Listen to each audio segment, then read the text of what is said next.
Mr. Stephen Timms. Speaker, I'd like to ask the Secretary of State for Work and Pensions to make a statement on the cuts to entitlement to personal independence payment. The Secretary of State for Work and Pensions, Secretary Damien Green. Thank you, Mr. Speaker. Recent legal judgments have interpreted the assessment criteria for PIP in ways that are different to what was originally intended by the coalition government. We are therefore now making amendments to clarify the criteria used to decide how much benefit claimants receive in order to restore the original aim of the policy as previously agreed by Parliament and which followed extensive consultation. I want to be clear what this is not. This is not a policy change, nor is it intended to make new savings. I'd like to reiterate my commitment that there will be no further welfare savings beyond those already legislated for. This will not result in any claimant seeing a reduction in the amount of PIP previously awarded. Hi everyone, I'm watching a PIP video of Parliament. If you can hear me. Physical disabilities which lead to higher costs will continue to be supported, as has always been the case. This government They say that PIP's better for people with mental health. System provides a strong safety net for those who need it. That's why we spend around £50 billion a year supporting people with disabilities and health conditions, and we're investing more in mental health than ever before, spending a record £11.4 billion a year. Personal independence payments are part of that support and provide support towards the additional costs that disabled people face. At the core of PIP's design is the principle that support should be made according to need rather than a certain condition, whether physical or non-physical.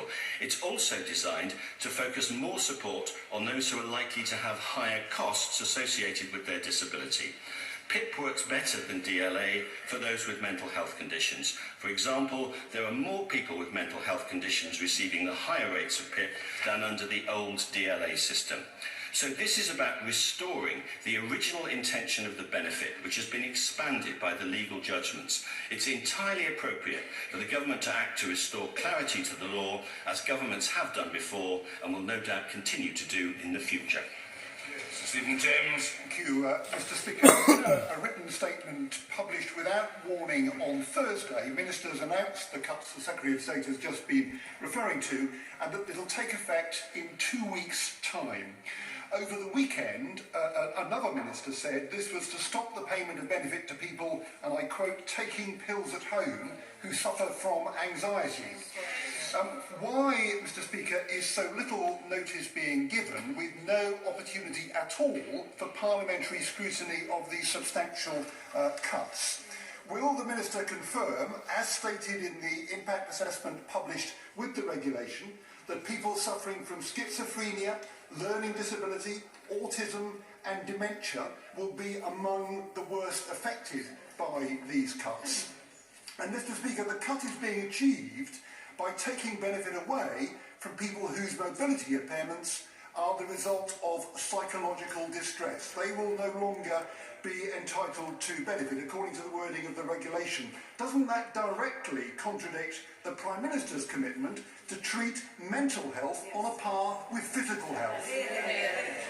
Secretary of State.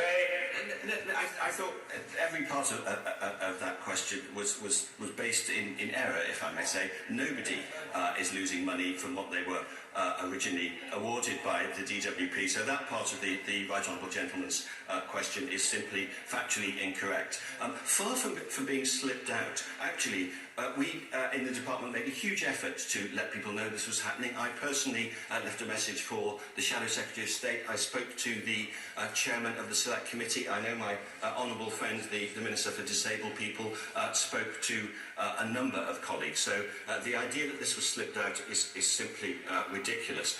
And he talks about individual conditions. I can only repeat what I said in answer to his original question, that PIP is not awarded for conditions. It's awarded for the difficulty in living or mobility that results in those conditions. And that all these regulations do is restore the situation to where it was in late November before we had these two court judgments. This is not a new policy. This is not a spending cut. This is simply restoring the benefit to what was intended when it was first introduced under the coalition government.